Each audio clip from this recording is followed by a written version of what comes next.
డబ్బుని ఎలా మేనేజ్ చేయాలో, ప్రాపర్గా ఎలా మేనేజ్ చేయాలో ఇంకా తెలియదు. ఎలా సేవ్ చేయాలి, సేవ్ చేసిన డబ్బుని ఎక్కడ పెట్టుబడి పెట్టాలి, స్టాక్ మార్కెట్ అంటే ఏంటి, మ్యూచువల్ ఫండ్స్ అంటే ఏంటి, అసలు టర్మ్ ఇన్సూరెన్స్ పాలసీ ఎందుకు తీసుకోవాలి, హెల్త్ ఇన్సూరెన్స్ పాలసీ ఎందుకు తీసుకోవాలి, ఇవన్నీ తెలియదు. ఇన్సూరెన్స్ బై 2047 ఫర్ ఎవ్రీవన్ అంటే ఏంటి? సో 2047 కల్లా 100% ఆఫ్ పీపుల్కి దీన్ని ఎలాగైనా సహకారం చేయాలని చెప్పి కొన్ని స్టెప్స్ తీసుకుంటుంది.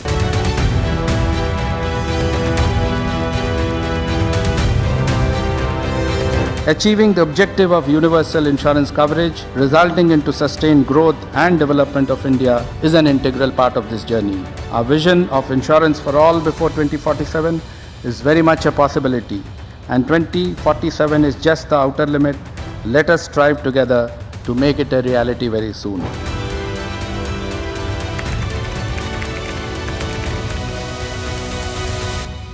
ఇన్కమ్ ట్యాక్స్ రిటర్న్స్ ఉంటే మాత్రమే మనం ఈ ఇన్సూరెన్సెస్ వాటికి అప్లై చేసుకోగలం అని ఒక ఇది ఉంది. సో ఐటీఆర్ 100% మ్యాండేటరీ కాదు,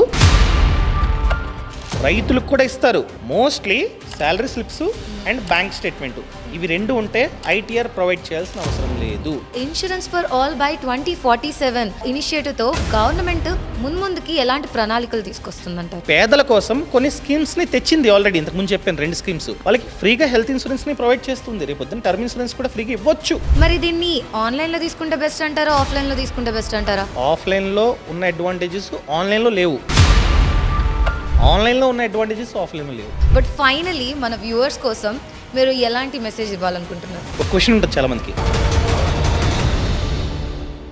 సో రీసెంట్గా నేను ఒక న్యూస్ ఆర్టికల్ చదివాను. అందులో ఏముందంటే ఇండియన్ గవర్నమెంట్ IRDAI సహకారంతో ఒక కొత్త ఇనిషియేటివ్ అయితే స్టార్ట్ చేసింది. అదే ఇన్సూరెన్స్ ఫర్ ఆల్ బై 2047. అసలు ఏంటిది? దీనివల్ల మనకేంటి లాభం? దీనివల్ల ఇన్సూరెన్స్ ప్రీమియమ్స్ ఏవైనా తగ్గుతాయా? దీనివల్ల ఇన్సూరెన్స్ పాలసీ తీసుకునే విధానం ఏదైనా సులభతరం అవుతుందా? వీటన్నిటికీ ఆన్సర్స్ ఇవ్వడానికి మనతో కౌశిక్ మరిడి గారు ఉన్నారు. Hi Kaushik. Hi Naira, thank you. First of all congratulations to you. Recent గా మీరు TEDx స్పీకర్ కూడా అయ్యారు. దానికి కారణం వాళ్ళే. థ్యాంక్ యూ సో మచ్ అండి. మీరు వీడియోస్ చూసి ఎంకరేజ్ చేసి మీ యొక్క లవ్ సపోర్ట్ నా మీద చూపించడం వల్లనే మేబీ అక్కడి వరకు వెళ్ళాను. Thank you so much for that. Yes, that's so humble of you. అసలు ఇన్సూరెన్స్ బై 2047 ఫర్ ఎవ్రీవన్ అంటే ఏంటి? ఇది ఆన్సర్ చెప్పే ముందు ఒక క్వశ్చన్ అడుగుతా. మన ఇండియాలో లిటరసీ రేట్ ఎంత? అంటే who can write and read? Okay, దాదాపు 80%. రైట్. 100 మందిలో 80 మందికి కాస్త చదవచ్చు, they can write and read. అదేవిధంగా 80% ఆఫ్ ఇండియన్స్కి బ్యాంక్ అకౌంట్స్ ఉన్నాయి. కానీ ఇదే ఇండియాలో ఫినాన్షియల్ లిటరసీ రేట్ ఎంతో తెలుసా? గెస్. ఒక 50%. జస్ట్ 27%. అంటే 73% ఆఫ్ పీపుల్కి డబ్బుని ఎలా మేనేజ్ చేయాలో, ప్రాపర్గా ఎలా మేనేజ్ చేయాలో ఇంకా తెలియదు. అంటే ఎలా సేవ్ చేయాలి, సేవ్ చేసిన డబ్బుని ఎక్కడ పెట్టుబడి పెట్టాలి, స్టాక్ మార్కెట్ అంటే ఏంటి, మ్యూచువల్ ఫండ్స్ అంటే ఏంటి, అసలు టర్మ్ ఇన్సూరెన్స్ పాలసీ ఎందుకు తీసుకోవాలి, హెల్త్ ఇన్సూరెన్స్ పాలసీ ఎందుకు తీసుకోవాలి, ఇవన్నీ తెలియదు. అండ్ అదేవిధంగా మన ఇండియాలో మళ్ళీ క్వశ్చన్, ఎంత పర్సెంటేజ్ ఆఫ్ పీపుల్కి లైఫ్ ఇన్సూరెన్స్ పాలసీ ఉంది? Any guess? 40% అనుకుంటున్నాను, but I don't know. Just 24%. కానీ వేరే కంట్రీస్లో చూసుకుంటే, ఫర్ ఎగ్జాంపుల్ తైవాన్లో చూసుకుంటే 73% ఆఫ్ కంట్రీ పాపులేషన్కి లైఫ్ ఇన్సూరెన్స్ పాలసీ ఉంది. వియత్నంలో 70%, యుఎస్లో 52%. అంటే ఇద్దరిలో ఒకరికి లైఫ్ ఇన్సూరెన్స్ పాలసీ ఉంది. అదేవిధంగా జర్మనీలో 46%, యూకేలో 45% ఆఫ్ పీపుల్కి లైఫ్ ఇన్సూరెన్స్ పాలసీ ఉంది. కానీ ఇండియాలో జస్ట్ 24%. అంటే 76% ఆఫ్ పీపుల్కి లైఫ్ ఇన్సూరెన్స్ పాలసీ లేదు. ఇంకొక స్టాట్ చెప్తా. మన ఇండియాలో సంవత్సరానికి 1 కోటి మంది చనిపోతున్నారు ఏదో ఒక కారణం చేత. యాక్సిడెంట్ కావచ్చు, ముసలి వాళ్ళు అయిపోయి కావచ్చు, ఏదో కారణం చేత 1 కోటి మంది చనిపోతున్నారు. ఇంకా సింపుల్గా చెప్పాలంటే 1000 మందిలో 7 చనిపోతున్నారు. ఆ 7లో 2 మాత్రమే లైఫ్ ఇన్సూరెన్స్ పాలసీ ఉంది. మిగతా 5 మందికి లైఫ్ ఇన్సూరెన్స్ పాలసీ లేదు. ఫర్ ఎగ్జాంపుల్ వాళ్ళిద్దరూ ప్యూర్ టర్మ్ ఇన్సూరెన్స్ పాలసీ తీసుకున్నారు. కవరేజ్ 2 కోట్లు, జస్ట్ ఒక 15,000 కట్టి, సంవత్సరానికి 15,000 కట్టి 2 కోట్ల కవరేజ్ గల ప్యూర్ టర్మ్ ఇన్సూరెన్స్ ప్లాన్ని తీసుకున్నారు. సో వాళ్ళు పోయారు కనుక వాళ్ళ కుటుంబానికి బీమా సంస్థ 2 కోట్లు ఇస్తుంది. సో అతను చనిపోయిన తర్వాత వాళ్ళ ఫ్యామిలీ ఆర్థికంగా పెద్దగా ఇబ్బంది పడరు, ఎందుకంటే డబ్బులు వస్తున్నాయి. ఎమోషనల్ లాస్ ఉంటుంది, దాన్ని ఎవ్వరూ రికవర్ చేయలేరు, ఈవెన్ దేవుడు కూడా రికవర్ చేయలేడు. కానీ ఫినాన్షియల్ లాస్ని బీమా సంస్థ రికవర్ చేస్తుంది కదా. 2 కోట్ల రూపాయలు వస్తాయి కాబట్టి వాళ్ళు కాస్త దర్జాగా ఉంటారు. అప్పటి వరకు పిల్లలు ప్రైవేట్ స్కూల్లో చదువుతున్నారు అనుకో, వాళ్ళ ఫాదర్ చనిపోయిన తర్వాత కూడా డబ్బులు ఉంటాయి కాబట్టి అదే ప్రైవేట్ స్కూల్లో చదువుతుంటారు. వాళ్ళ పేరెంట్స్ ఇన్ని రోజులు ప్రైవేట్ హాస్పిటల్కి వెళ్ళేవారు చూపించుకోవడానికి. సో అతను చనిపోయిన తర్వాత కూడా డబ్బులు వస్తాయి కాబట్టి అదే హాస్పిటల్కి వెళ్తారు. వాళ్ళ వైఫ్ మళ్ళీ జాబ్ చేయాల్సిన అవసరం లేదు కొన్ని ఇయర్స్ పాటు. కానీ మిగతా 5 పరిస్థితి ఏంటి? ₹1 కూడా వాళ్ళ కుటుంబానికి వెళ్ళదు. ఫర్ ఎగ్జాంపుల్ వాళ్ళు పాలసీ తీసుకోలేదు, ₹15,000 ఎందుకులే ఈ బాబోయ్ సంవత్సరానికి ₹15,000 అని చెప్పి బ్యాక్ స్టెప్ వేశారు, తీసుకోలేదు. సో పోయాడు కనుక తను, వాళ్ళ ఫ్యామిలీ సేమ్, వాళ్ళ పిల్లలు మంచిగా ప్రైవేట్ స్కూల్కి వెళ్ళేవారు, మంచి ప్రైవేట్ స్కూల్కి. ఇప్పుడు డబ్బులు రావట్లేదు కాబట్టి, ఇన్కమ్ సోర్స్ ఏం లేదు కాబట్టి కండిషన్ ఏంటంటే ఇక్కడ అతని మీద డిపెండ్ అయి ఉన్నారు అందరూ ఆర్థికంగా. వైఫ్ జాబ్ చేయట్లే, సో డబ్బులు రావు కాబట్టి గవర్నమెంట్ స్కూల్లో జాయిన్ అవ్వాలి. అంటే గవర్నమెంట్ స్కూల్ని తక్కువ చేసి మాట్లాడట్లా, సిచ్యువేషన్ మారిపోతుంది కదా, కాస్త లగ్జరీ మిస్ అవుతుంది కదా, అది చెప్తున్నా. వాళ్ళ వైఫ్ ఇన్ని రోజులు హోమ్ మేకర్, ఇంట్లో ప్రశాంతంగా ఉన్నారు, హ్యాపీగా ఉన్నారు. కానీ అప్పటి నుంచి ఆమె కూడా జాబ్ వెతుక్కోవాలి. అదేవిధంగా వాళ్ళ పేరెంట్స్ మంచిగా ప్రైవేట్ హాస్పిటల్కి వెళ్ళేవారు, చూపించుకునేవారు. కానీ అప్పటి నుంచి డబ్బులు లేవు కాబట్టి, ఇన్కమ్ సోర్స్ లేదు కాబట్టి ఏం చేయాలి? గవర్నమెంట్ హాస్పిటల్కి వెళ్ళాలి ఫ్రీగా. అదేవిధంగా ఇంకొక మెయిన్ థింగ్ ఏంటంటే, ఎగ్జాంపుల్గా అతను హోమ్ లోన్ తీసుకున్నాడు, ఈఎంఐస్ కట్టుకుంటూ వెళ్తూ ఉన్నాడు. ఇప్పుడు చనిపోయాడు. సో చనిపోయిన తర్వాత వాళ్ళ కుటుంబమే హోమ్ లోన్ ఈఎంఐ కట్టాలి. ఎగ్జాంపుల్గా 50,000 ఈఎంఐ వాళ్ళు కట్టలేరు కదా అప్పటికప్పుడు. సో ఏమవుతుంది? బ్యాంక్ వచ్చి ఆ ఇంటిని స్వాధీనం చేసుకుంటుంది. సో వాళ్ళు రోడ్డు మీద పడాల్సిన సిచ్యువేషన్ రావచ్చు. ఇదంతా ఎందుకు వచ్చిన సిచ్యువేషన్ ఆ ఫ్యామిలీకి? జస్ట్ బికాస్ అతను ప్యూర్ టర్మ్ ఇన్సూరెన్స్ పాలసీ తీసుకోలేదు. తీసుకొని ఉంటే వాళ్ళ కుటుంబ సిచ్యువేషన్ వేరేలా ఉండేది. అందుకనే ప్రతి ఒక్కరూ టర్మ్ ఇన్సూరెన్స్ పాలసీ తీసుకోవడం చాలా అంటే చాలా ముఖ్యం. గాడ్, మీరు చెప్పాక నాకు ఇన్సూరెన్స్ యొక్క వాల్యూ అయితే ఇప్పుడు తెలిసింది. నేను కూడా అప్లై చేసుకుంటా. బట్ ఇంత పెద్ద ఇండియాలో ఇంత ఎక్కువ పాపులేషన్ ఉంది, వై ఇట్ ఈస్ 24%? ఈ రోజు వరకు కూడాను ఆ పర్సెంట్ అనేది ఎందుకు రేజ్ అవ్వట్లేదు? కారణాలు ఏంటంటారు? అందుకనే జస్ట్ 24% ఆఫ్ పీపుల్కి ఉంది కాబట్టి ప్రభుత్వం 2047 అంటే ఇండిపెండెన్స్ వచ్చి 100 ఇయర్స్కి, అంతే కదా, 1947లో వచ్చింది. సో 2047 కల్లా 100% ఆఫ్ పీపుల్కి లైఫ్ ఇన్సూరెన్స్ పాలసీ ఉండాలని చెప్పి ప్రభుత్వం కలలు కంటూ ఉంది. అంటే దీన్ని ఎలాగైనా సహకారం చేయాలని చెప్పి కొన్ని స్టెప్స్ తీసుకుంటుంది. ఆ స్టెప్స్ ఏంటో గోయింగ్ ఫార్వర్డ్ చెప్తాను.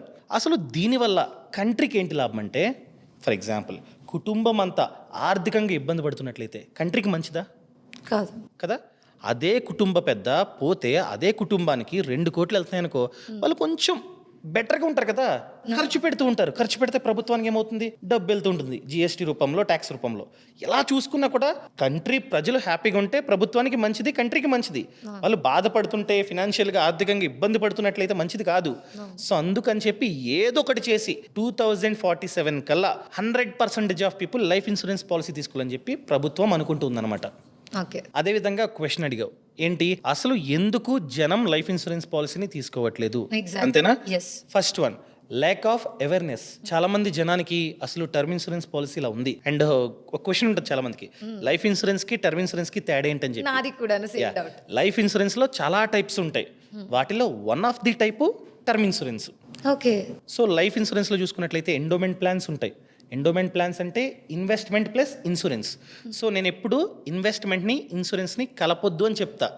సో ఓన్లీ లైఫ్ ఇన్సూరెన్స్లో టర్మ్ ఇన్సూరెన్స్ పాలసీ తీసుకోమని చెప్తా. అంటే టర్మ్ ఇన్సూరెన్స్ పాలసీ ఏంటంటే ప్రీమియం తక్కువ ఉంటుంది, కవరేజ్ ఎక్కువ ఉంటుంది, మన డబ్బు ఎక్కడ ఇన్వెస్ట్మెంట్ కాదు. అర్థమైందా? అలా pure term insurance policy work అవుతుంటుంది అనమాట. దాన్నే తీసుకోమని చెప్తా. చాలామందికి ఇలా చాలా తక్కువ ప్రైస్కి ప్యూర్ టర్మ్ ఇన్సూరెన్స్ పాలసీ దొరుకుద్ది, తీసుకుంటే రేపు మనకి ఏదైనా జరిగితే మన కుటుంబానికి బీమా సంస్థ డబ్బు ఇస్తుంది అనే అవేర్నెస్ లేదు. First one, lack of awareness వల్ల చాలామంది తీసుకోవట్లేదు. అండ్ కొందరు ఏంటంటే హెల్త్ ఇన్సూరెన్స్ పాలసీ తీసుకుంటారు, అంతే ఇన్సూరెన్స్ ఉంది, నాకు నా పేరు మీద ఇన్సూరెన్స్ ఉంది అనుకుంటారు. అండ్ బేసిక్గా హెల్త్ ఇన్సూరెన్స్కి టర్మ్ ఇన్సూరెన్స్కి తేడా కూడా చాలామందికి తెలియదు. హెల్త్ ఇన్సూరెన్స్ అంటే ఆరోగ్య బీమా. అంటే మనం ఏదైనా కారణం చేత హాస్పిటల్లో 24 hours కన్నా ఎక్కువసేపు అడ్మిట్ అయ్యామనుకో, హాస్పిటల్లో ఎంతైతే ఖర్చు అవుతుందో ఆ ఖర్చుని బీమా సంస్థ భరిస్తుంది. దాన్ని హెల్త్ ఇన్సూరెన్స్ పాలసీ అంటాం. ఎగ్జాంపుల్గా రోడ్డు మీద వెళ్తుంటే చిన్న యాక్సిడెంట్ అయింది, కాళ్ళు చేతులు జస్ట్ ఫ్రాక్చర్ అయ్యాయి, హాస్పిటల్ అడ్మిట్ చేశారు, బిల్ అంతా ఒక 4 lakhs వేశారు బిల్లు.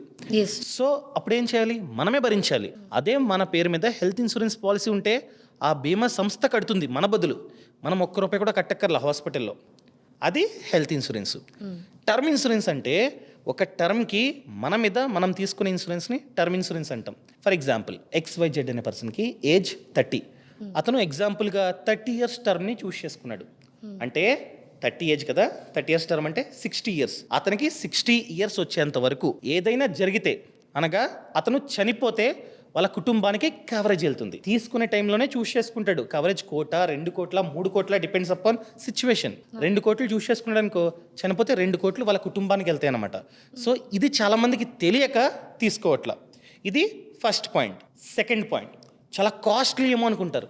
టర్మ్ ఇన్సూరెన్స్ పాలసీ అయ్యి బాబోయ్ సంవత్సరానికి 50,000 లక్ష కట్టలేమో అనుకుంటారు. కాదు, ఫర్ ఎగ్జాంపుల్ నాకే ఉంది 1,50,00,000 కవరేజ్. సో నేను ప్రతి ఇయర్ కట్టేది 14,591. ఓ ఎందుకంటే కాస్త ఎర్లీగా తీసుకున్నాను నేను. అర్థమైందా? సో మన ఏజ్ తక్కువ ఉన్నప్పుడు ప్రీమియం చాలా తక్కువ ఉంటుంది. అదే ప్రీమియం లైఫ్ లాంగ్ కొనసాగుతూ ఉంటుంది. సో ప్రతి ఇయర్ నేను అంత కట్టాలన్నమాట.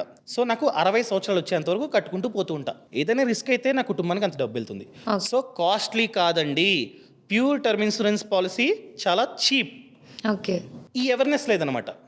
ఇంకా థర్డ్ రీజన్, ప్రభుత్వం ఏదో ఒక బీమా ఇస్తుందిలే అనుకుంటుంటారు. ఫర్ ఎగ్జాంపుల్ కొన్ని పాలసీస్ ఉన్నాయి, అనగా కొన్ని స్కీమ్స్ ఉన్నాయి ఇండియాలో. అవి చూసుకున్నట్లయితే పిఎం జీవన్ జ్యోతి బీమా, ఇది ఒక స్కీమ్ అనమాట. సో జస్ట్ సంవత్సరానికి 436 రూపీస్ కట్టాలి సంవత్సరానికి. కానీ కవరేజ్ ఎంత? 2 lakhs. 2 lakhs సరిపోతాయా మనం పోతే మన కుటుంబానికి? అస్సలు సరిపోదు. సో అందుకనే వీటి మీద డిపెండ్ అవ్వకండి, ప్రభుత్వ స్కీమ్స్ మీద డిపెండ్ అవ్వకండి. అదేవిధంగా ఇంకో స్కీమ్ ఉంది, పిఎం సురక్ష బీమా యోజన. పొరపాటున యాక్సిడెంట్ అయ్యి చనిపోతే వాళ్ళ కుటుంబానికి 2 lakhs వెళ్తాయి. జస్ట్ ప్రీమియం ఎంత అనుకుంటున్నాం? ఇయర్కి 20 రూపీసే. సో ఇవి ఉన్నాయి కదా, ఎందుకు లేదు అని చెప్పి కొందరు ఇగ్నోర్ చేస్తూ ఉంటారనమాట. కానీ ఈ ప్రభుత్వ స్కీమ్స్లో కవరేజ్ 2 lakhs. 2 lakhs సరిపోదు. సో అండ్ అదేవిధంగా ఇంకొకటి, ఈ టర్మ్ ఇన్సూరెన్స్ పాలసీ తీసుకోవడం అంటే పెద్ద తలనొప్పి. నేను బీమా సంస్థ ఆఫీస్కి వెళ్ళాలి, వాళ్ళు పేపర్స్ ఇస్తారు, పెద్ద పేపర్ వర్క్ ఉంటుంది, నేను ఫిల్ చేయాలి అనుకుంటారు. అంత అక్కర్లా. ప్రెసెంట్ చాలా అంటే చాలా సింప్లిఫై అయింది. ఎగ్జాంపుల్గా పాలసీ బజార్ అనే వెబ్సైట్ ఉంది. ఓకే. ఇక్కడ ఏంటంటే డైరెక్ట్గా తీసుకొచ్చి మనం ఎక్కడికి వెళ్ళాల్సిన అవసరం లేదు. ఇంట్లో కూర్చొని జస్ట్ పాలసీ బజార్ అని చెప్పి టైప్ చేస్తే వస్తుంది. లేకపోతే లింక్ కింద డిస్క్రిప్షన్లోని పక్కన కామెంట్స్లోని ఇచ్చానండి. ఈ వెబ్సైట్లో అడ్వాంటేజ్ ఏంటంటే 51 ఇన్సూరెన్స్ కంపెనీలు లిస్ట్ అయి ఉంటాయి. జస్ట్ నీ పేరు, డేట్ ఆఫ్ బర్త్, నీ ఫోన్ నంబరు ఇవన్నీ కరెక్ట్గా ఇవ్వాలి. అండ్ దాంతోపాటు హ్యాబిట్స్, స్మోకింగ్ హ్యాబిట్ ఉందనుకో ఖచ్చితంగా ఉంది అని చెప్పి ఇవ్వాల్సిందే. రీజన్ ఏంటి? ఎందుకంటే స్మోకింగ్ హ్యాబిట్ ఉందనుకో లోపలన్నీ ఆల్మోస్ట్ ఆల్రెడీ కొంచెం పాడయ్యే ఉంటుంది. అలాంటి వాళ్ళు త్వరగా చనిపోవడానికి రీజన్లు ఎక్కువ ఉంటాయి. So apart from smoking also if you are suffering with anything, ఏదైనా చెప్పాలి. ఫర్ ఎగ్జాంపుల్ బీపీ ఉంది, చెప్పాల్సిందే. షుగర్ ఉంది, చెప్పాల్సిందే. లేకపోతే సైనస్ ఉంది, చెప్పాల్సిందే. సో అలా ఎన్నైతే చెప్తామో అంత ప్రీమియం పెరుగుతూ ఉంటుంది అనమాట. మనం కట్టేది. ఇప్పుడు నాకు ఎటువంటి హ్యాబిట్స్ లేవు అనుకుందాం. ఓకే. నా ఏజ్ పర్సన్ ఇంకొకటి ఉన్నాడు, వాడికి అన్ని హ్యాబిట్స్ ఉన్నాయి, అన్ని జబ్బులు ఉన్నాయి. నాకు ఇప్పుడు దాదాపుగా 15,000 పడిందా, వాడికి 25,000 పడుతుంది. ఎందుకంటే ప్రాబిలిటీ ఎక్కువ వాడు చనిపోవడానికి, నాకంటే ముందు చనిపోవడానికి. సో వాడు చనిపోతే బీమా సంస్థ 2 కోట్లు ఇవ్వాలి కదా, అందుకని చెప్పి స్టార్టింగ్ నుంచే పిండుతుంది అనమాట ఎక్కువ బీమా సంస్థలు. అర్థమైనా? సో ఇలా వర్క్ అవుతూ ఉంటాయి, అందుకనే తీసుకోరు. అండ్ ఈ పాలసీ బజార్లో చూసుకున్నట్లయితే 51 ఇన్సూరెన్స్ కంపెనీలు ఉంటాయి. సో ఖచ్చితంగా ఫిల్టర్ చేసుకొని కంపేర్ చేసుకొని మంచి పాలసీని తీసుకోండి. డిస్కౌంట్ కూడా మీకైతే వస్తుంది, 15% వరకు డిస్కౌంట్ కూడా ఉంది. అండ్ సెక్షన్ 80C కూడా సేమ్ వర్తిస్తుంది. And dedicated relationship manager and claim assistance support అన్ని మీకైతే దొరుకుతాయి అనమాట. అండ్ తీసుకున్న తర్వాత డబ్బులంతా కట్టిన తర్వాత ఒకళ్ళు ఇంటికి వస్తారు, ఇంటికి వచ్చి చెకప్ చేస్తారనమాట. A to Z టెస్ట్లు, అనగా బ్లడ్, యూరిన్ టెస్ట్ ఇవన్నీ అంటే తీసుకెళ్తారు శాంపుల్స్. తీసుకెళ్లి మళ్ళీ వాళ్ళు చెక్ చేస్తారు మనం నిజంగానే డేటా కరెక్ట్గా ఇచ్చామా లేదని చెప్పి. మనం అక్కడ పెట్టడం మర్చిపోయినా కూడా అక్కడ దొరికేస్తాం టెస్టుల్లో. సో అప్పుడు ఏం చేస్తారు, అప్పుడు కాస్త పెంచుతారనమాట. ఎక్కువ కట్టండి, ఇంకాస్త బ్యాలెన్స్ కట్టాలి, కట్టండి అని చెప్పి తర్వాత కట్టించుకుంటారు. అర్థమైందా? సో ఇప్పుడు దీని ఇంపార్టెన్స్ నాకు అర్థమవుతుంది. అండ్ ద ప్రాసెస్ కూడా మీరు చెప్తుంటే చాలా ఈజీ. ఒకప్పుడు ఇన్సూరెన్స్ అంటే నిజంగానే ఎన్నో డాక్యుమెంట్స్ తీసుకువెళ్ళాలనుకున్నాం. సో ఇప్పుడు ఇంత ఈజీగా ఉంది. ముఖ్యంగా ఈ పాలసీ బజార్లో ఇడిజెట్ అన్నీ అక్కడే మనం మెన్షన్ చేస్తాం. ఫిజికల్గా ఎక్కడికి పట్టుకెళ్ళాం డాక్యుమెంట్స్. అండ్ వాళ్ళే వస్తారు తర్వాత రోజు టెస్ట్లు అన్నీ చేపిస్తారు వాళ్ళే. అంటే మనం ఎక్కడికి వెళ్ళాల్సిన అవసరం లేదు, జస్ట్ శాంపిల్స్ తీసుకుంటారు, చెప్తారనమాట. సింపుల్. ఇలా కొన్ని రోజుల తర్వాత అంటే 3-4 డేస్ తర్వాత మనకి ఫిజికల్ కాపీ, మెయిన్ డాక్యుమెంట్ అనమాట, ఫిజికల్ కాపీ మనకి పోస్ట్లో వస్తుంది. ఇలా వచ్చిన తర్వాత చూడు అంటే ఫ్యామిలీకి చెప్పాలి, నేను 2 కోట్ల టర్మ్ ఇన్సూరెన్స్ పాలసీ తీసుకున్నాను, నాకు ఏదైనా జరిగితే ఇదిగో ఎక్కడే ఉంది నంబరు, ఈ నెంబర్కి కాల్ చేసి ఇన్ఫార్మ్ చేయి. అంటే ఈ పాలసీ బజార్లో తీసుకోవడం వలన ఏంటంటే ఇంకొక అడ్వాంటేజ్, వాళ్ళు డెడికేటెడ్ రిలేషన్షిప్ మేనేజర్ని ఇస్తాడు మనకి. అంటే వాళ్ళ నంబర్ ఉంటుందన్నమాట. అంటే కంపెనీ డాక్యుమెంట్తో పాటు పాలసీ బజార్ది సెపరేట్గా డాక్యుమెంట్ వస్తుంది, దాంట్లో నంబర్ ఉంటుంది. ఆ నంబర్కి ఎప్పుడు కాల్ చేసినా వాళ్ళు రెస్పాండ్ అవుతారనమాట. ఒకవేళ మనమే కనుక ఆఫ్లైన్లో తీసుకున్నాం ఏదో ఇన్సూరెన్స్ ఏజెంట్ ముసలైన అమ్మాడు, రేపు పొద్దున ఆయన ఉంటాడు ఉండడు, రేపు పొద్దున ఎవరికి తెలుసు. సో ఎవరిని అడగాలి? డైరెక్ట్గా కంపెనీకి కాంటాక్ట్ అవుదామంటే మేబీ రెస్పాండ్ అవ్వచ్చు, అవ్వకపోవచ్చు. అదే ఇలాంటి ప్లాట్ఫామ్స్లో తీసుకున్నామంటే వాళ్ళు ఆన్సరబుల్ అనమాట. నంబర్ ఇస్తారు కదా, ఆ నెంబర్కి కాల్ చేస్తే ఎవరో ఒకరు రెస్పాండ్ అవుతారు వాళ్ళ టీంలో. సో ఎవరో ఒకరికి మన రెస్పాన్సిబిలిటీని ఇస్తారు. రేపు పొద్దున్న మనం తీసుకున్నప్పుడు ఒకరు ఉన్నారు పాలసీ బజార్ నుంచి, వాడు రిజైన్ చేస్తాడు అనుకో, ఆ రెస్పాన్సిబిలిటీని వేరే వాళ్ళకి ఇస్తారనమాట. అలా చేతులు మారుతుంటుంది. మన రిజిస్టర్డ్ నెంబర్ నుంచి, రిజిస్టర్డ్ ఫోన్ నెంబర్ నుంచి ఒకసారి కాల్ చేస్తే వాళ్ళకి తెలిసిపోద్ది పలానా వాళ్ళు కాల్ చేస్తున్నారని చెప్పి. వెంటనే క్లైమ్ హెల్ప్ చేస్తారనమాట. మనం లేకపోయినా కూడా మన కుటుంబ సభ్యులకి వాళ్ళు క్లైమ్ వచ్చేటట్టు చేస్తారు. అంటే 2 కోట్లు వాళ్ళ బ్యాంక్ అకౌంట్లో పడేంత వరకు ఏమేమి డాక్యుమెంట్స్ కావాలో అన్నీ వాళ్ళే అడుగుతారు. A to Z కొంచెం హెల్ప్ అన్నది లభిస్తుంది పాలసీ బజార్ నుంచి. ఓకే, కానీ నాకు ఇంకా ఒక డౌట్ ఉంది. ప్రెసెంట్ అయితే ఒక ట్రెండ్ అయితే స్టార్ట్ అయింది మన సోషల్ మీడియా వల్ల. ప్రతి ఒక్కరు ఐపీఓలోని స్టాక్స్లోని ఇన్వెస్ట్ చేస్తున్నారు. బట్ వీటిలో ఇన్వెస్ట్ చేస్తే ఎక్కువ అమౌంట్ వస్తుంది కదా, అప్పుడు కూడాను మనకి ఏదైనా జరిగితే రిటర్న్ వస్తుంది కదా. But why? చూడు, ఫస్ట్ ఆఫ్ ఆల్ అర్థమైంది క్వశ్చన్. ఇది ఇన్వెస్ట్మెంట్ కాదు, జస్ట్ మనకి ఏదైనా అయితే కుటుంబానికి డబ్బు వెళ్తుంది, ఒక సెక్యూరిటీ. ఇప్పుడు ఇంటికి వాచ్మెన్ ఎందుకు పెట్టుకుంటాం? రక్షణ కోసం. ఎవడన్నా దొంగడు వస్తాడేమో, వస్తుడు తవరేస్తాడు, సేఫ్గా ఉంటాం, అంతే కదా. అంతే. అండ్ అదేవిధంగా పొరపాటున దొంగతనం ఏం జరగలేదు అని చెప్పి వాడికి ఎంతైతే శాలరీ ఇచ్చామో వెనక్కి ఇమ్మంటామా? లేదు. సెక్యూరిటీ. ఈవెన్ నువ్వు కనుక ప్యూర్ టర్మ్ ఇన్సూరెన్స్ పాలసీ తీసుకున్నావు అనుకో, 60 years వరకు టర్మ్ పెట్టుకున్నాం, 60 years వరకు బ్రతికే ఉన్నావు అనుకో, నువ్వు ఎంతైతే కట్టావో ₹1 కూడా వెనక్కి రాదు. ఓకే. అందుకనే తక్కువ ప్రీమియం. సంవత్సరానికి 15,000 అంటే తక్కువే నా ప్రకారంగా. ఎందుకంటే మనం పోతే, ఫర్ ఎగ్జాంపుల్ పాలసీ ఇప్పుడు తీసుకున్నాం, ఒక 3 years తర్వాత లేకపోతే 4 years తర్వాత పోయాం, అప్పటి వరకు ఎంత కట్టి ఉంటాం? 15,000 అంతే కదా కట్టాం 4 yearsలో. కానీ పోతే ఎంత వస్తుంది? 2 కోట్లు వస్తుంది. ఎగ్జాక్ట్లీ. రిటర్న్సే. కానీ బ్రతుకుంటే అమ్మా నేను 60 years వరకు బ్రతుకున్నానే అని హ్యాపీగా ఫీల్ అవ్వాలి తప్ప ₹1 కూడా వెనక్కి రావట్లేదని బాధపడకూడదు. ఇక్కడ మైనస్ ఏంటంటే ₹1 కూడా వెనక్కి రాదు. కానీ స్టాక్ మార్కెట్, మ్యూచువల్ ఫండ్స్లో లాంగ్ టర్మ్కి ఇన్వెస్ట్మెంట్ చేస్తే 12%, 13% ఈ విధంగా రిటర్న్స్ వస్తాయి. మరీ లాంగ్ టర్మ్కి ఇన్వెస్ట్మెంట్ చేస్తే కొన్ని కోట్లు వస్తాయి. కానీ స్టార్టింగ్ స్టేజ్లో చనిపోతే అందులో ఎంతైతే ఇన్వెస్ట్మెంట్ చేసావో ప్లస్ రిటర్న్ నీ నామినీకి వెళ్తుంది. కానీ ఇక్కడ 2 కోట్లు 3 కోట్లు అలా రావడానికి ఛాన్స్ ఉంది. నేను అడిగినట్టు దేని ఇంపార్టెన్స్ దానిది. అదేంటంటే జస్ట్ ఇన్వెస్ట్మెంట్ చేయాలి అనే రీజన్. కానీ దీనికి మనం పోతే మన కుటుంబ సిచ్యువేషన్ ఏంటి అన్నది రీజన్. సో 2 కలపకూడదు. అది వేరు, ఇది వేరు. దాని పర్పస్ వేరు, దీని పర్పస్ వేరు. దీనికి ఉండే అడ్వాంటేజెస్ దీనికి ఉన్నాయి, వాటికి ఉండే అడ్వాంటేజెస్ వాటికి ఉన్నాయి. అమేజింగ్. ఇక్కడి వరకు బాగానే చెప్పారు. కానీ నేను ఒకటి విన్నాను, అది మిత్తో ఫ్యాక్టో తెలీదు. But the thing is, income tax returns ఉంటే మాత్రమే మనం ఈ ఇన్సూరెన్సెస్ వాటికి అప్లై చేసుకోగలం అని ఒక ఇది ఉంది. అంటే ఏంటి, middle class below middle class వాళ్ళు అప్లై చేసుకోలేరా? చాలా మంది ఈ రీజన్ వల్లే తీసుకోవట్లేదు అనమాట. ఇది కూడా one of the reason. So ITR ఉండాలి, ఐటీఆర్ ఉంటే మాత్రమే ఇస్తారు. నో, ఒక సర్టెన్ పాయింట్ ఆఫ్ వరకు ఐటీఆర్ ఉంటే మాత్రమే ఇస్తారు. ఎలాంటి వాళ్ళకి? జాబ్ లేదు, ఖాళీగా ఉన్నారు ఇవ్వరు. అలాంటి వాళ్ళకి ఐటీఆర్ కావాల్సిందే. ఐటీఆర్లో మంచిగా ఇన్కమ్ చూపించుకుంటే, అంటే ఐటీఆర్ తీసుకున్నారంటే అట్లో ఆటోమేటిక్గా మనకి ఎంత ఇన్కమ్ వస్తుందో అందులో డిస్క్లోజ్ ఉంటుంది. సో అలాంటి వాళ్ళకి ఐటీఆర్ కావాలి. అదేవిధంగా నువ్వు జాబ్ చేయట్లే, ఓన్గా బిజినెస్ చేస్తున్నావు, నువ్వు కూడా ఖచ్చితంగా ఐటీఆర్ ఇవ్వాల్సిందే. అదర్ దెన్ జాబ్ లేకుండా ఎవరైతే ఉంటారో వాళ్ళందరూ ఖచ్చితంగా ఐటీఆర్ని డిస్క్లోజ్ చేయాల్సిందే. ఒకవేళ జాబ్ చేస్తున్నావు, ఖచ్చితంగా Form 16 లేకపోతే శాలరీ స్లిప్స్ అడుగుతారు. శాలరీ స్లిప్స్ ఇస్తున్నావు అనుకో, అప్పుడు అడగరు. ఎందుకంటే నీకు ఎంత జీతం వస్తుందో వాళ్ళకి తెలుస్తుంది. కొన్నిసార్లు నీ బ్యాంక్ అకౌంట్ స్టేట్మెంట్ కూడా అడుగుతారు. ఓకే, ఈమెకి మంచిగా జీతం వస్తుంది, బ్యాంక్ స్టేట్మెంట్లో కూడా జీతం పడుతున్నట్లు ఉంది, సర్లే ఈమె దగ్గర ఐటీఆర్ తీసుకోవద్దు అని చెప్పి తీసుకోరనమాట. ఇవి 2 ఉంటే. అదే నువ్వు కనుక శాలరీ స్లిప్స్ ఇవ్వలే, ఆ సందర్భంలో ఐటీఆర్ అడుగుతారు. Mostly salary slips and bank statement ఇవి 2 ఉంటే ఐటీఆర్ ప్రొవైడ్ చేయాల్సిన అవసరం లేదు. ఎందుకంటే వాళ్ళకి చూస్తేనే అర్థమైపోద్ది ఎంత జీతం వస్తుందో, ఎంత సంపాదిస్తున్నావో. అండ్ ఒకవేళ ఇవి 2 లేని పక్షంలో ఐటీఆర్ మ్యాండేటరీ. అండ్ అదేవిధంగా శాలరీ స్లిప్స్ అన్నీ ఉన్నాయి కానీ జీతం చాలా తక్కువ అనుకో, నీ కవరేజ్ కూడా తక్కువ ఇస్తారు. 2 కోట్లు 3 కోట్లు ఇవ్వరు. ఒక 30 lakhs 40 lakhs అలా ఇస్తారు. లేదా జీతం తక్కువ అనుకో, రిటర్న్ ఆఫ్ ప్రీమియం ఇస్తారు. అంటే ఈ లైఫ్ ఇన్సూరెన్స్లోనే ఇదొక టైప్ అనమాట. ఆ టైప్ నీకు ఇవ్వడానికి ఛాన్స్ ఉంది. అర్థమైందా?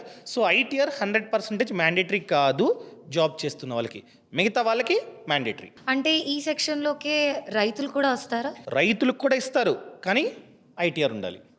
ఐటీఆర్లో మంచి ఇన్కమ్ కనపడాలి. అప్పుడు మాత్రమే వస్తుంది, లేకపోతే ఇవ్వరనమాట. Okay, that is. మరి దీన్ని ఆన్లైన్లో తీసుకుంటే బెస్ట్ అంటారా, ఆఫ్లైన్లో తీసుకుంటే బెస్ట్ అంటారా? చూడు, ఆఫ్లైన్లో ఉన్న అడ్వాంటేజెస్ ఆన్లైన్లో లేవు, ఆన్లైన్లో ఉన్న అడ్వాంటేజెస్ ఆఫ్లైన్లో లేవు. ఫర్ ఎగ్జాంపుల్, నువ్వు ఆఫ్లైన్లో తీసుకుంటున్నావు అనుకో, ఒక ఇన్సూరెన్స్ అడ్వైజర్ మీ ఇంటికి వస్తారు, అమ్ముతారు, ఫైన్. కానీ అతనికి ఖచ్చితంగా కమిషన్ ఇవ్వాలి ఈ కంపెనీ, ఇన్సూరెన్స్ కంపెనీ. సో ఆ కమిషన్ని మన ప్రీమియం నుంచే తీసుకుంటారనమాట. సో ఆ కమిషన్ని మన ప్రీమియంలో యాడ్ చేస్తారు. ఓకే, కొంచెం కాస్ట్లీ ఆఫ్లైన్లో. ఆన్లైన్లో చూసుకుంటే ఆ కమిషన్ ఉండదు. ఫర్ ఎగ్జాంపుల్, పాలసీ బజార్ ఉంది, కమిషన్ ఉండదు, ప్లస్ ఎక్స్ట్రాగా 15% వరకు డిస్కౌంట్ ఉంటుంది పాలసీ బజార్లో. చెప్పాను కదా ఇంతకుముందు 51 ఇన్సూరెన్స్ కంపెనీలు ఉంటాయి, కంపేర్ చేసుకోవచ్చు, తీసుకొచ్చని. అండ్ అలా తీసుకోవడం వలన కాస్త అడ్వాంటేజ్ ఏంటంటే డిస్కౌంట్ ఉంటుందన్నమాట. అండ్ 2 కోట్ల కవరేజ్ గల పాలసీ బజార్లో కంపేర్ చేసుకుంటే, ఒకవేళ ఏజ్ తక్కువ అనుకో, ఎటువంటి జబ్బులు లేవనుకో, 600 నుంచి 700 వరకు ఉంటుంది premium per month. Okay. So మనం కంపేర్ చేసుకొని తీసుకోవచ్చు అనమాట. ఒకవేళ మీరు కనుక తీసుకుందాం అనుకున్నట్లయితే లింక్ కింద డిస్క్రిప్షన్లో పక్కన కామెంట్స్లో ఇచ్చా, చెక్ చేసుకోవచ్చు మీరు. So my vote goes for online only. అంటే ఆఫ్లైన్లో కూడా అడ్వాంటేజ్ ఏంటంటే, తెలిసిన వాళ్ళు, ఎగ్జాంపుల్గా తెలిసిన వాళ్ళు ఇన్సూరెన్స్ అడ్వైజర్ మీ ఇంటి పక్కన ఉంటున్నారు, జస్ట్ పక్కనే ఉంటున్నారు. సో అలాంటప్పుడు వాళ్ళు హెల్ప్ చేస్తారు రేపు పొద్దున్న ఏదైనా రిస్క్ అయితే. Okay. And same kind of service ఆన్లైన్లో కూడా ఇస్తున్నారు కాబట్టి we can consider online. Personal manager అనేది ఒక అసైన్ చేస్తారు కదా, సో అక్కడ కూడా ఉంటుంది కాబట్టి, సేమ్ కైండ్ ఆఫ్ సర్వీస్ అక్కడ కూడా ఉంటుంది కాబట్టి, ఇఫ్ యూ వాంట్ టు తక్కువ ప్రైస్లో కావాలి అనుకుంటే you can consider online. Okay. So బేసిక్గా ఇన్సూరెన్స్ ఫర్ ఆల్ బై 2047 ఇనిషియేటివ్తో గవర్నమెంట్ ముందుకి ఎలాంటి ప్రణాళికలు తీసుకొస్తుందంటారు? ఆల్రెడీ చాలా చేంజెస్ని తెచ్చింది. ఒకటి, పేపర్ వర్క్ని తగ్గించింది, ప్రభుత్వమే తగ్గించింది. ఈవెన్ మీరు డైరెక్ట్గా కంపెనీకి వెళ్ళి తీసుకుంటున్నా కూడా పెద్దగా పేపర్ వర్క్ ఉండదు, ఇంతకుముందు చాలా ఎక్కువ ఉండేది. అండ్ ఈ మధ్య ప్రతి కంపెనీ ఆన్లైన్లోనే సర్వీస్ని ప్రొవైడ్ చేస్తుంది. ఆన్లైన్లో కూడా పెద్దగా పేపర్ వర్క్ లేదు, డైరెక్ట్గా వెబ్సైట్కి వెళ్ళి మనమైతే అప్లై చేసుకోవచ్చు. సో లేదా పాలసీ బజార్ లాంటి ప్లాట్ఫామ్స్లో కంపేర్ చేసుకుని తీసుకోవచ్చు అనమాట. ఎలా చూసుకున్నా కూడా పేపర్ వర్క్ని తగ్గించింది. అండ్ పేదల కోసం కొన్ని స్కీమ్స్ని తెచ్చింది ఆల్రెడీ. ఇంతకుముందు చెప్పాను 2 స్కీమ్స్. అలాంటి స్కీమ్స్ మేబీ ఫ్యూచర్లో కూడా రావచ్చు. మన బడ్జెట్లో చూసుకున్నట్లయితే గిగ్ వర్కర్స్కి, అంటే ఎవరైతే డెలివరీ జాబ్స్ అది ఇవి చేస్తుంటారో వాళ్ళకి ఫ్రీగా హెల్త్ ఇన్సూరెన్స్ని ప్రొవైడ్ చేస్తుంది. రేపు పొద్దున్న టర్మ్ ఇన్సూరెన్స్ కూడా ఫ్రీగా ఇవ్వచ్చు. ఇచ్చినా కూడా కవరేజ్ అంత ఎక్కువ రాదండి, మీరు అంత ఎక్స్పెక్టేషన్స్ పెట్టుకోవద్దని ప్రభుత్వం మీద. యా. అండ్ అదేవిధంగా స్కూల్స్లోని, కాలేజెస్లోని ఈ మధ్య ప్రభుత్వం కొంచెం ఎడ్యుకేట్ చేస్తుంది. రీసెంట్గా నేను కూడా కొన్ని కాలేజెస్కి వెళ్ళా, వాళ్ళు పిలుస్తున్నారనమాట, మా స్టూడెంట్స్కి ఫినాన్షియల్ ఎడ్యుకేషన్ గురించి చెప్పండి అని చెప్పి. సో గెస్ట్గా వెళ్ళి నేను కూడా నా వంతు సహాయం చేస్తున్నా, వాళ్ళందరికీ ఎడ్యుకేట్ చేస్తున్నా. అలాగా ప్రభుత్వం కూడా కొందరిని పిలిపించి చెప్తుందన్నమాట, ఎక్స్పర్ట్స్ని. ఇలా కూడా ప్రభుత్వం కాస్త ముందుకు వస్తుంది. అదేవిధంగా FDI, ఫారెన్ డొమెస్టిక్ ఇన్వెస్టర్స్, ఇంతకుముందు ఆ లిమిట్ 76%, కానీ దాన్ని ఇప్పుడు 100%కి పెంచిందనమాట. సో దానివల్ల మేబీ ఫ్యూచర్లో కాస్త ఇన్సూరెన్స్ ప్రీమియమ్స్ కూడా తగ్గడానికి ఛాన్స్ ఉంది. ఇది మొన్న బడ్జెట్లోనే అనౌన్స్ చేశారనమాట. అండ్ అదేవిధంగా మెయిన్ థింగ్ ఏంటంటే ట్యాక్స్ బెనిఫిట్. సో మనం కనుక టర్మ్ ఇన్సూరెన్స్ పాలసీ తీసుకుంటే సెక్షన్ 80C వర్తిస్తుంది. సో ఎవరైతే ఓల్డ్ రెజ్యూమ్ని చూస్ చేసుకున్నారో వాళ్ళకి ట్యాక్స్ కూడా ఆదా అవుతుంది, ట్యాక్స్ డిడక్షన్ బెనిఫిట్ పొందవచ్చు అనమాట సెక్షన్ 80C కింద. సో తీసుకోవడం వలన మనకి ట్యాక్స్ కూడా ఆదా అవుతుంది కదా. సో ఇవన్నీ తీసుకుంటుంది. అండ్ ఫ్యూచర్లో కూడా ఇంకా కొన్ని ప్లాన్స్ ఉన్నాయి ప్రభుత్వం వద్ద, ఎందుకంటే 2047 ఇంకా టైం ఉంది కదా. సో చాలా చేయాలి, చేంజెస్ చేయాలి, ప్రతి ఒక్కరి చేత ఇన్సూరెన్స్ తీసుకోమని అవేర్నెస్ పెంచాలి అనే అడుగులు వేస్తుందన్నమాట. ఇంకేమైనా అప్డేట్స్ వస్తే ఖచ్చితంగా ఒక వీడియో వాళ్ళ కోసం నేను స్పెషల్గా షూట్ చేసి అప్లోడ్ చేస్తా. చాలా బాగా చెప్పారు, A to Z pin to pin క్లియర్గా అర్థమయ్యేటట్టు. బట్ ఫైనలీ మన వ్యూవర్స్ కోసం మీరు ఎలాంటి మెసేజ్ ఇవ్వాలనుకుంటున్నారు? ఏం లేదు, ఫినాన్షియల్ ప్లానింగ్లో టర్మ్ ఇన్సూరెన్స్ తీసుకోవడం మ్యాండేటరీ. సో ప్రతి ఒక్కరికి చెప్పేది ఏంటంటే, ఎంత వీలైతే అంత త్వరగా టర్మ్ ఇన్సూరెన్స్ ప్లాన్ని తీసుకోండి. సో ఏజ్ తక్కువ అనుకోండి, ఇప్పుడు ప్రీమియం తక్కువ ఉంటుంది, సర్లే తీసుకోవచ్చులే ఒక 10 years తర్వాత అనుకున్నారనుకోండి, అప్పటికి ప్రీమియం పెరుగుతుంది బాగా, ఎందుకంటే జబ్బులు పెరుగుతూ ఉంటాయి, ఏజ్ పెరిగే కొద్దీ ప్రీమియం కూడా పెంచేస్తారనమాట. సో ఇప్పుడు తీసుకున్నారనుకోండి ఎంగేజ్గా ఉన్నప్పుడు, లేకపోతే ఈ ఏజ్లో తీసుకున్నారనుకోండి, అదే ప్రీమియం లైఫ్ లాంగ్ కొనసాగుతూ ఉంటుంది. ఎప్పుడు ఎవరికి ఏం జరుగుతుందో చెప్పలేమండి, ఏ కారణం చేత పోతామో పైకి ఎవరు గెస్ చేయలేరు, ఎవరు చెప్పలేం. సో అందుకని మన ఫ్యామిలీ కోసం ఖచ్చితంగా ఒక 1.5 కోటో 2 కోట్లో మీ ఇష్టం, మీ యొక్క రెస్పాన్సిబిలిటీని బట్టి తీసుకోమని నేనైతే చెప్తా. అదేవిధంగా కంపేర్ చేసి తీసుకోండి, ఏ కంపెనీలో పడితే కంపెనీలో తీసుకోవద్దండి, మంచి కంపెనీలో మాత్రమే తీసుకోండి. సో ఎంత వీలైతే అంత త్వరగా తీసుకోండి. లింక్ కింద డిస్క్రిప్షన్లోని పక్కన కామెంట్స్లో ఇచ్చా. Thank you so much Kaushik గారు. నెక్స్ట్ కూడాను ఇంకా నెక్స్ట్ ఎపిసోడ్స్లో మిమ్మల్ని పిలుస్తాము, అంతే క్లియర్గా ఫినాన్షియల్ అవేర్నెస్ మాకు ఇస్తారని కోరుకుంటున్నాం. Thank you so much. Thank you. జై Hind. Bosswala. Be the boss.